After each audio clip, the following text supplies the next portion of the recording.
Hey everybody, welcome back to the Carry and Cut YouTube channel. And if you're new here, I sure do appreciate you stopping by and watching. Don't forget to like and subscribe, leave a comment down below, and check out our Instagram at Carry and Cut and our Patreon at Carry and Cut also. We sure do appreciate all the support and all the help you guys give us on there. All the proceeds are going to go directly back into the YouTube channel to buy new knives and new equipment to hopefully make the quality and the content better for you guys. So we got the tools out, so what that means, we're going to do another disassembly and maintenance video on the swag swayback. If you missed the, of course, the Kizer swag swayback, if you missed the full review on this, it should have went out the day earlier than this one, hopefully.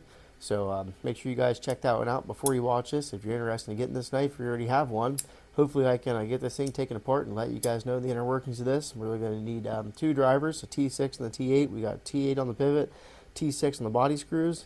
Something I really do appreciate about this knife is the lack of body screws thereof. There is only, of course, one on each side for the barrel spacer, and of course you have your two clip screws. Other than that, you just have one in the pivot, so this should be a pretty easy knife to take apart. I am hoping so. Hopefully I'm not jinxing myself on that one. But let's go ahead and get this pocket clip pulled right off here. Of course, T6s, we need to be careful of taking these apart. Don't want to do anything crazy. See, they come with some Loctite on there, but they are pretty easy to get off. We'll throw some Loctite back on there for them too. I almost forgot that too. This is our friend Jimmie Crowe. This is one of his knives. So we have a whole bunch of his knives to go over this week. He sent a whole bunch of them in for us to take a look at. So I surely want to thank him. Hopefully everybody gives him a huge shout out and supports him and sending us these knives for us to take a look at. So it wouldn't be possible without awesome guys like you. So thank you, Jimmie. Mean it from the bottom of my heart. So let's go ahead and always, like I do, I always try to keep everything separate. At least on all of your screws. You don't want to get them all mixed up, but they look like they're going to be exactly the same thing. So same length, same everything. So let's go ahead and pop out our T8 in the pivot now, and it is a captive pivot. So I don't know if I said that on the there that went, and we got a little pivot collar too. That's pretty cool. So I don't know if that stays on there or what the deal is. Of course, this is on our, there on our barrel spacer. We got parts flying out everywhere. Always nice to have a little magnetic tray that you can put stuff in.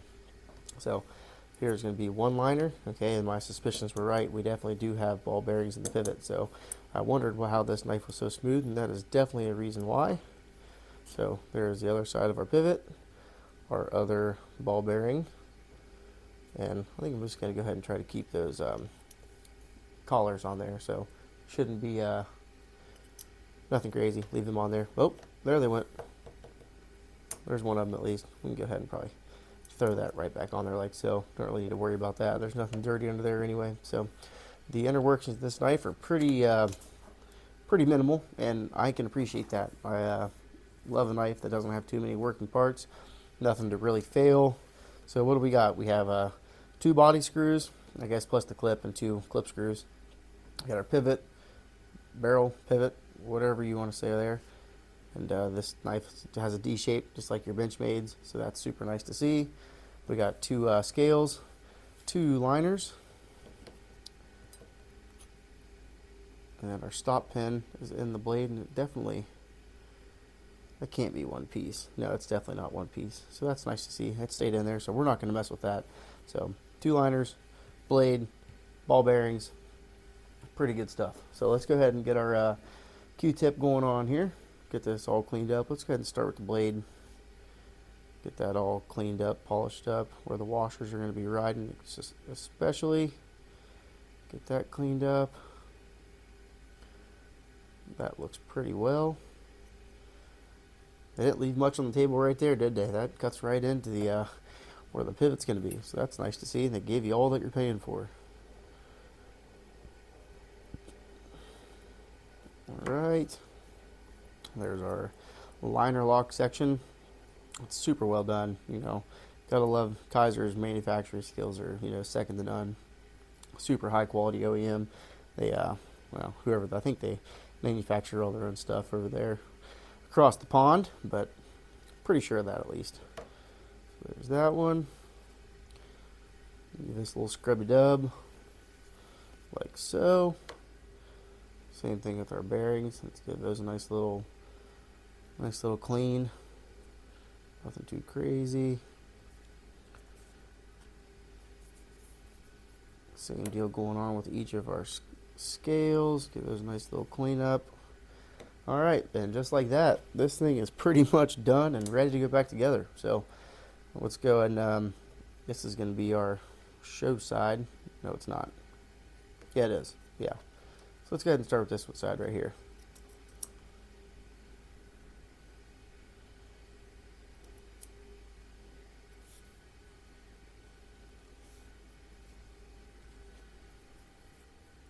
Yeah, just like so. Sorry, I kind of had a little brain fart there for a second. So that's how she's going to go together. Just like that. This is going to be our liner lock side too at the same time. So this one's going to be going just like so.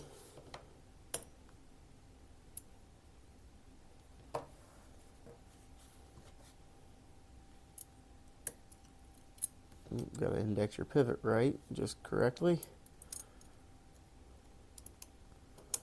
Well, just like that. Okay. Now let's go ahead and throw a little bit of our KPL on here, just a tiny little bit, just for some less friction going on there.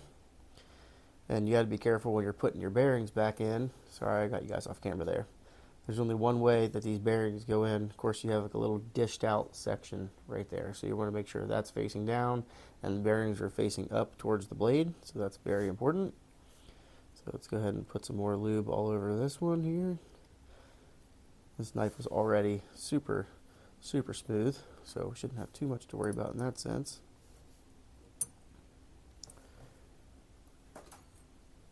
Almost forgot about our barrel spacer too. And this one does not have any D-shape stuff going on, so we could have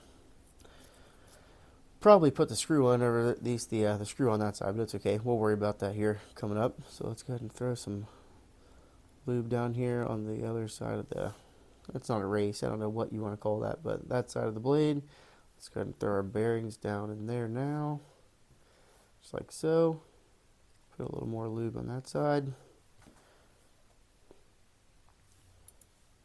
Alright, we're going to throw, like that's how that works, that's the over travel stop. Pretty ingenious there. Nice nice design.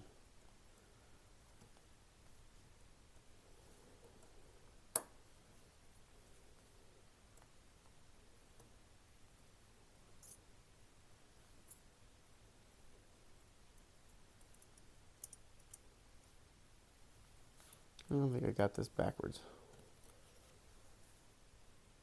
Heck yeah, I do. I got that everything backwards. How come you guys didn't tell me that? I was almost questioning myself when I was putting that together the first time.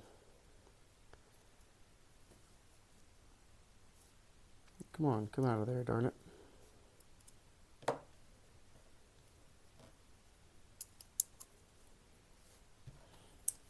That's more like it. How about that? Let's go ahead and try that again. Phew, that was a nice little brain fart. I bet you guys are yelling at me in the video right now. Alright, put that back on there. Let's go ahead and slide our blade back on. Like so. That's way better. Now we're cooking with some bacon. Throw that bad boy on there.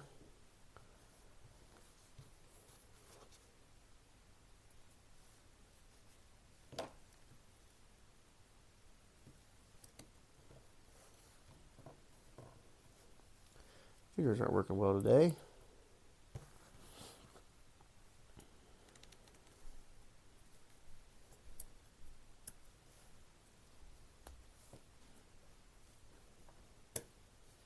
Okay, that kind of snaps in just like that. And then we are going to put this one, this side right on like so. Alright. Now we can thread our pivot in just a little bit. Ain't got to go crazy with it. Of course, like I said, T8 on the pivot. Put a little Locktite on there for him. Gonna throw that one right down in. Make sure you're not cross-threading nothing.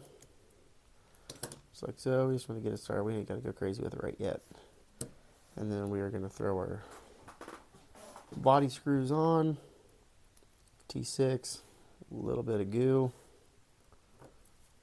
Throw him right down in there. I always like to do a one little quarter turn loosen just to make sure you're seating your threads in, you're getting everything nice and happy on there. So go with this one. Just a little bit of goo. Throw him in there.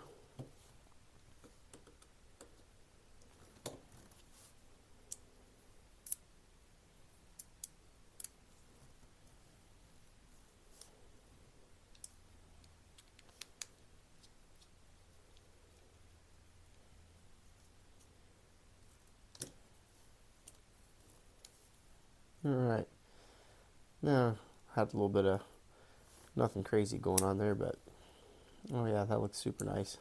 Centering right on the money. Actually, I couldn't get it any better if I wanted to. Lock up still super good. Action is just as good as it was before. Beautiful. Might have to loosen it up just a super solid lock up. Let's go ahead and loosen it up just a tiny little bit. See if that did anything. Did mess with our alignment? Nope. Centering still right on the money. Flipping action's perfect. False shut action. Yeah, that's definitely love these knives running on bearings. Super tight lockup. So that is how you disassemble and maintain your Kizer swayback. If you guys have any questions, feel free to leave them down in the description below or the comment section below. How about that instead? All right, until next time, guys. If you have any questions or concerns or any future video ideas, please leave them down there in the comment section also. So thanks for watching. Until next time. Peace.